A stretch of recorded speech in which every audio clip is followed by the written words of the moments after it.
నా నామమును ఉచ్చరించుట వలన నేను వారిని ఆశీర్వదించదను. సంఖ్యాకాండము 6:26.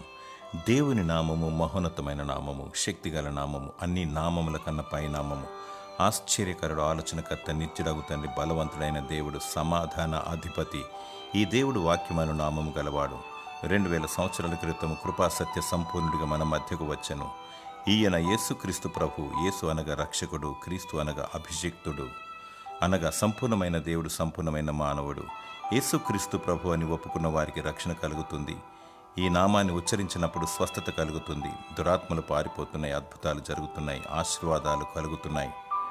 తరతరాలుగా దేవుని నామమును అనగా యేసుక్రీస్తు ప్రభు అని ఉచ్చరించి పాడి ప్రచురించినప్పుడు ప్రతి ఒక్కరూ పోషించబడుచున్నారు, దీవించబడుచున్నారు. దేవునికి స్తోత్రములు. దేవుని నామమును ధరించుకో, ఆత్మీయ దీవెనలు పొందుకో. దేవుడు నిన్ను దీవించి వర్ధిల్ల చేయునుగాక. ఆమేన్.